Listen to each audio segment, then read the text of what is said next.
Rich dad comes home early. What his nanny did left him speechless.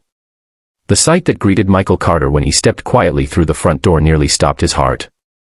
His expensive briefcase slipped from his hand and landed softly on the marble floor. For several seconds, he simply stood there, frozen, staring at a scene he never expected to witness inside his own mansion. The nanny he had hired to care for his young son was sitting on the living room floor, surrounded by scattered crayons, old construction paper, and dozens of handmade decorations. Tears glistened in her eyes as she carefully finished something with trembling hands. And in the center of it all sat 8-year-old Noah, smiling brighter than Michael had seen him smile in years. Before we continue, if you believe in kindness, second chances, and the power of genuine love, please take a moment to like this video, comment where you're watching from, share it with someone who needs inspiration today, and subscribe to the channel for more heartwarming stories. Michael Carter lived in a beautiful neighborhood outside Seattle, Washington. He owned several successful technology companies and was known throughout the city as a brilliant businessman. His schedule was packed with meetings, flights, and endless responsibilities. People admired his success. They envied his wealth. But very few knew the loneliness hidden behind the large windows of his luxurious home. 3 years earlier, Michael's wife, Rebecca, had passed away after a sudden illness. The loss shattered both Michael and their young son Noah. At first, Michael tried to balance work and parenting. He genuinely wanted to be there for Noah. He attended school events when possible, helped with homework, and tried to create happy memories. But grief had a way of changing people. The pain became overwhelming. Work became an escape. And little by little, Michael buried himself in business. His companies expanded. His bank account grew. But the distance between father and son grew even faster. Noah became quiet. Teachers noticed he rarely spoke in class. Friends stopped inviting him to birthday parties because he always declined. The bright, energetic boy Rebecca had adored slowly disappeared behind sadness. Michael noticed the changes, but he convinced himself he was doing everything necessary. After all, he was providing the best house, the best schools, and every opportunity money could buy. Surely that was enough. When his demanding schedule became impossible to manage, Michael hired a nanny named Grace Turner. Grace was 42 years old, kind-hearted, patient, and remarkably gentle. She had spent years caring for children from difficult situations. Her warm brown eyes carried the wisdom of someone who understood pain. From the moment she met Noah, she noticed something others overlooked. The boy wasn't spoiled. He wasn't difficult. He was lonely. Every afternoon, Grace watched him sit by the large living room window, staring at the driveway. Sometimes he would remain there for hours. Waiting. Hoping. Watching every passing car. Waiting for his father to come home. Most evenings, Michael returned long after Noah had gone to bed. Some nights he didn't come home at all. The disappointment slowly became part of Noah's daily routine. Grace felt her heart break each time she witnessed it. Over the following months, she worked tirelessly to help Noah rediscover joy. They planted flowers in the backyard. They baked cookies.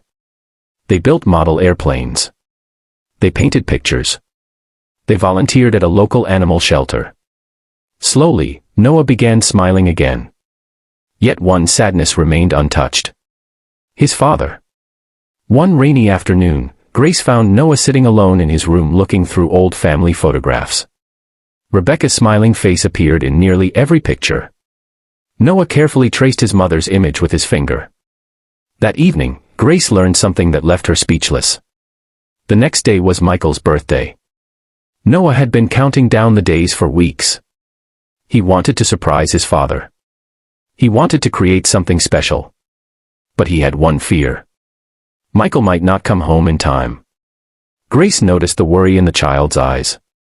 Although she was only hired as a nanny, she couldn't ignore the sadness she saw. She decided to help. For several days, she secretly worked with Noah on a project. Every afternoon after school, they gathered photographs, craft supplies, and memories. Together they created a giant scrapbook documenting Noah's favorite moments with his father. There were pictures from baseball games. Pictures from family vacations. Pictures from simple evenings spent eating pizza and laughing together before life became so complicated. On each page, Noah wrote short notes from his heart.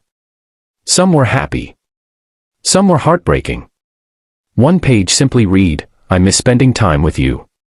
Another said, "Mom always said you're my hero." Grace often had to wipe away tears while helping him. The project became more than a birthday gift.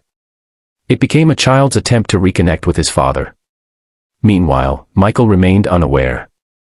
Business meetings consumed his attention. Deadlines filled every hour. The evening before his birthday, he informed Grace by text message that he would likely return home very late again. Noah saw the message. His face fell. The excitement he had carried for days disappeared instantly. Grace knew how much this meant to him. She watched him quietly carry the unfinished scrapbook upstairs. For a long time, he remained alone in his room. That night, Grace made a decision. The following morning, she used her day off to decorate the entire living room with Noah. They hung handmade banners. They arranged family photographs. They placed the completed scrapbook in the center of the room. The decorations weren't expensive. Most were made from paper, markers, and creativity. But every piece contained love. As they worked, Noah smiled for the first time since reading his father's message. Hours passed. The room slowly transformed. Then something unexpected happened. A major business deal Michael had traveled to finalize was completed ahead of schedule. For the first time in months, he found himself free much earlier than planned. Without warning anyone, he drove home. He imagined catching up on emails. Perhaps getting some rest. Maybe spending a quiet evening alone. Instead, he opened the front door and discovered the scene that left him speechless. Grace sat on the floor finishing decorations. Noah sat beside her. And surrounding them was a celebration created entirely for him. For several moments neither noticed he had arrived. Then Noah looked up. The boy's eyes widened. His expression shifted from surprise to pure joy. Michael expected Noah to run toward the gift. Instead, his son ran toward him. The child wrapped his arms tightly around his father. And suddenly Michael realized how long it had been since they had shared a genuine hug.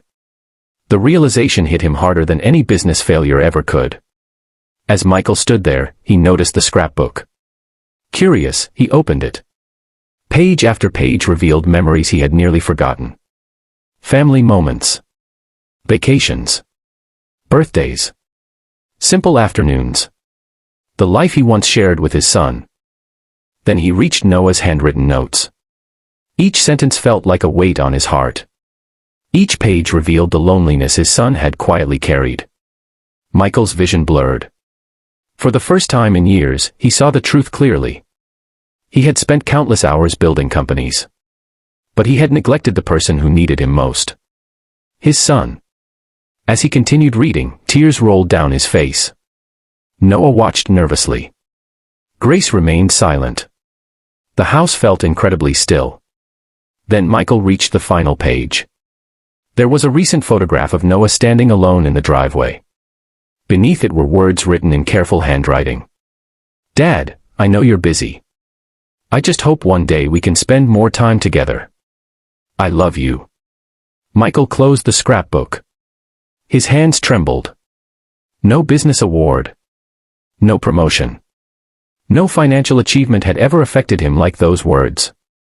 In that moment, he understood something life had been trying to teach him for years. Success meant nothing if it cost him the people he loved. He looked toward Grace. Suddenly he understood why Noah had changed over the past months. Why the smiles had returned. Why the boy seemed happier. Grace had given Noah something money could never purchase. Time. Patience. Compassion. Hope. The nanny he hired to watch his child had quietly helped save him. Not just Noah. Him. Because she helped him see what truly mattered before it was too late. That evening became one of the most important nights of Michael's life. No phones. No emails. No meetings. Just family. For hours they laughed, shared stories, and looked through photographs together. Michael listened as Noah talked about school, friends, dreams, and fears. The conversations felt natural. Comfortable. Real. Like reconnecting with a piece of himself he thought was lost. Over the following months, Michael made significant changes. He reduced unnecessary travel. He delegated more responsibilities. He protected family time with the same determination he once reserved for business meetings. Every Friday became Father and Son Day. No exceptions.